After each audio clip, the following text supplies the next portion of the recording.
নমস্কার বন্ধুরা, আমার চ্যানেলে তোমাদের অনেক অনেক স্বাগত ভালোবাসা জানিয়ে আমি নিয়ে চলে এসেছি নতুন একটা রেসিপি। তোমাদের আজকে বানিয়ে দেখাবো দুর্দান্ত স্বাদের একটি ছানার মিষ্টি। সেটা কিভাবে বানাবো সেটাই তোমাদের সঙ্গে শেয়ার করে দেবো। তোমরা পুরো ভিডিওটা আমার সঙ্গে অতি অবশ্যই দেখতে থাকো। তো ছানা অনেকেই কি করে, দুধ যখন কেটে যায় তার ছানাটা ফেলে দেয়। ফেলে না দিয়ে এইভাবে একটি দুর্দান্ত স্বাদের ছানা মিষ্টি তোমরা তৈরি করে নিতেই পারো। তো প্রথমে আমি যে দুধটা কেটে গিয়েছিল সেই ছানাটা আমি সম্পূর্ণটা ভালোভাবে ছেঁকে নিয়েছি।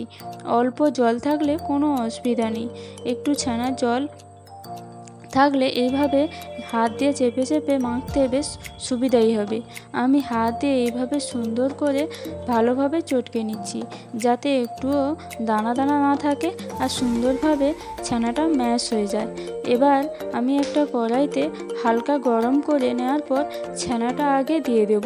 সম্পূর্ণ ছানাটা দিয়ে হাতার সাহায্যে একটু নেড়ে চেড়ে নেব। নাড়ানো হয়ে গেলে আমি এর মধ্যে দিয়ে দেবো হাফ বাটির মতো চিনি। তোমরা যেরকম অনুযায়ী মিষ্টি খাবে সেই মতো অনুযায়ী তোমরা চিনিটা অ্যাড করবে। দেওয়ার পর আমি হাতা দিয়ে এইভাবে নেড়ে চেড়ে নেব। দেখো বেশ অনেকটা পরিমাণ জল এখান থেকে বেরিয়ে গেছে।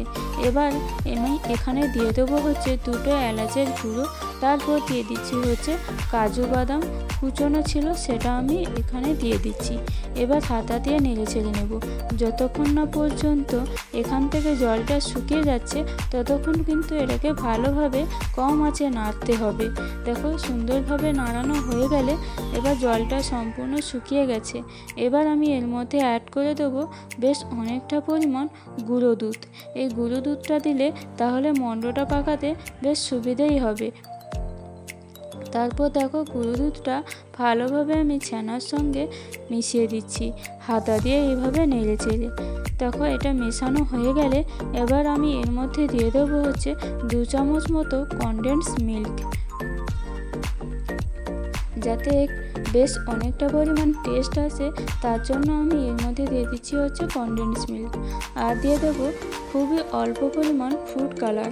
তোমরা চাইলে একটা অবও করতে পারো, নাও দিতে পারো, কোনো অসুবিধা নেই। তো এবার আমি হাতে দিয়ে নাড়তে নাড়তে এই রঙটা ভালোভাবে ছানার সঙ্গে মিশিয়ে দেবো। এইভাবে সুন্দর করে মেশানো হয়ে গেলে এবার আমি এটাকে তুলে ঠান্ডা হতে রেখে দেবো। খুবই অল্প পরিমাণ ঠান্ডা হতে দিতে হবে। একদম ঠান্ডা হয়ে গেলে তাহলে মণ্ডটা পাকাতে অসুবিধাই হবে। দেখো সুন্দরভাবে একটু অল্প পরিমাণ ঠান্ডা হয়ে গেছে।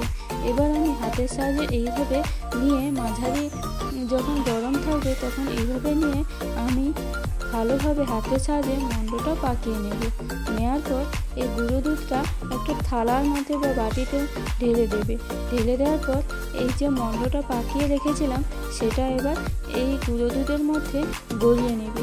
তাহলে দেখবে মণ্ডটা সুন্দরভাবে তৈরি হয়ে গেছে আর বেশ আঁটো হয়ে গেছে। এবার দেখো সুন্দরভাবে আমি আবার সেম পদ্ধতিতে আবারও একটা বানিয়ে নিচ্ছি।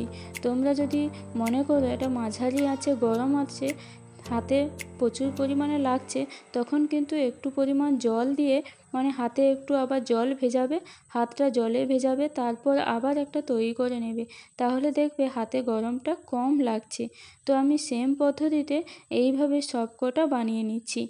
তাই চাইলে তোমরা এটা তৈরি করতে পারো। আশা করি রেসিপিটি তোমাদের খুব ভালো লাগবে। ভালো লাগলে লাইক কমেন্ট এবং শেয়ার করে দিও। আর নতুন নতুন ভিডিও পেতে চ্যানেলটিকে সাবস্ক্রাইব করে রেখো। ভালো থেকো এবং সুস্থ থেকো।